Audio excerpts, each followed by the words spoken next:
Hi, my name is Hannah Rams, and a part of my Human Services Counseling 511 class, I'm going to explain to you how my group leading assignment went. So I had no other co-leaders, it was just I who was leading the group, and the goal of my group was to have an introductory level education and awareness building um, around the topic of human trafficking, specifically in the United States, and to offer a place to process initial reactions, initial um, just feelings towards the reality that the epidemic of human trafficking still exists today. And so I wanted to propose and run a group to facilitate that time of processing and education. The group was on February 13th at 4 p.m. and it lasted about an hour and a half, though some people did stay after for questions. And it was located at a friend's place local to my area. And we set up the room in a U shape to facilitate more discussion and seeing the group, as well as having the U shape face a TV screen that was used during part of the group session for PowerPoint visuals, as well as some short video clips to stimulate conversation and just change up some of the way the information was delivered. Ultimately, we had 9 participants come and join the group and participate. So I participated as a member in some of the dyads and breaking up into groups just in order to keep the numbers even. And the participants were a combination of people who I did know and also guests who were invited by others. The meeting in total consisted of a 15-minute warm-up conversation, followed by 25 minutes of the middle phase, one 10-minute break, and then another 25-minute phase, closing with 15 minutes of reflection and conclusions and time for questions. I observed before even the group started that the members who were new to me did seem a little shy and apprehensive to engaging in such a heavy conversation.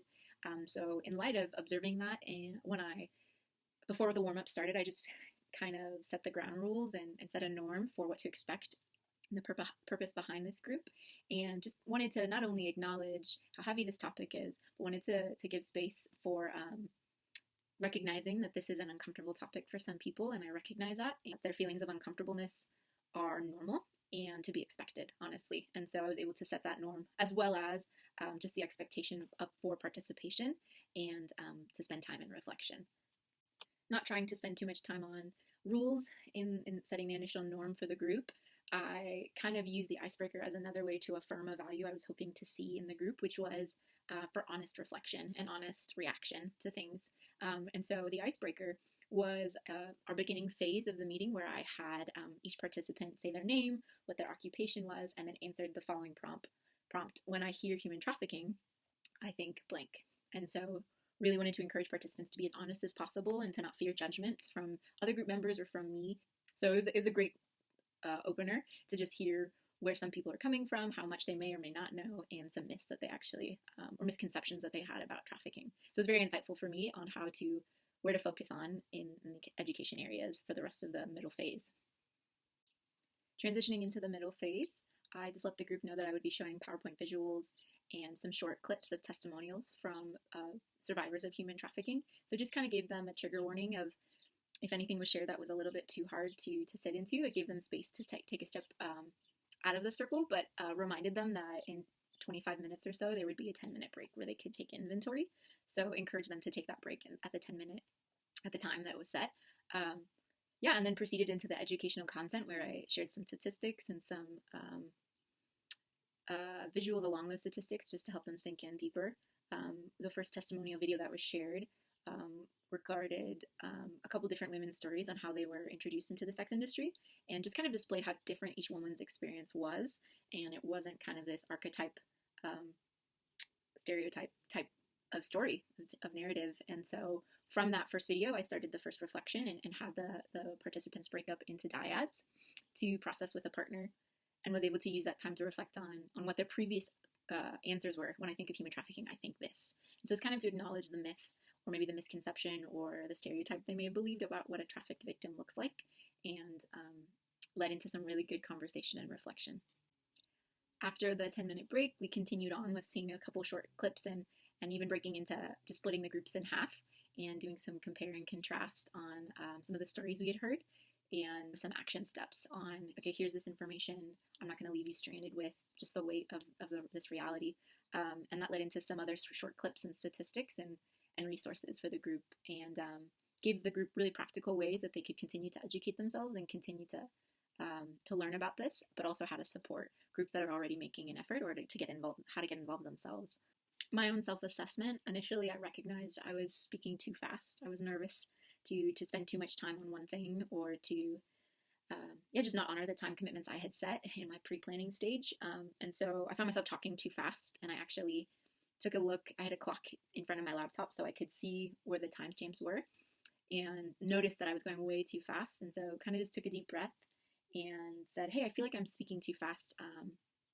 And I want to make sure this information is really sinks in and I honor this information. And so I'm just going to take a deep breath and kind of verbalize that for the group.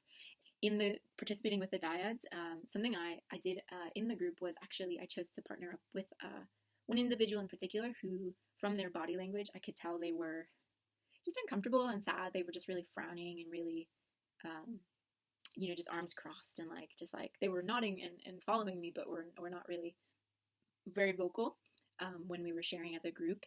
And so I just asked to partner with them and wanted to give them some more time to share their thoughts and their reaction. And ultimately, using the timers helped me so much in my performance. And I let the group know that I'm using a timer for myself more than anything. It's not to cut off you personally in your sharing and your processing, but just reminded both myself and the group this is a baseline introduction to this topic. And so there is not going to be a chance for us to share deeply about everything. So the challenges of keeping the time requirement on track, as well as making sure I wasn't going too in depth. I had to skip over some questions I had initially written down in my pre-planning stage in order to be flexible with how the group was moving and what the group was discussing. But I think I did a good job of setting the norms and following through with the purpose of my group. So I do believe, and based on what the participants reflected back in the last 15 minutes, they did get an introductory understanding of this epidemic and were given space to reflect well. I really enjoyed this experience and definitely tried to apply some of the skills, letting all the group members, checking for body language, trying to engage members if they look like they're in deep thought. Really just tried to facilitate an open discussion with every member and to make sure every member at one point could share and could process their thoughts out loud. Ultimately, I think I enhanced my group skills was setting the purpose at the beginning and then touching base with it again after the break was helpful for both me and the group to remember why we're there and to stay on track. My concluding thoughts are just I'm really grateful that I got to share something I'm passionate about with these people and grateful that I got to help them to process through their thoughts as well. It was hard, but a really good experience of leading and being really thoughtful as I led, both in the pre-planning and kind of on the fly as well. So it was a great exercise that stretched me as a group leader.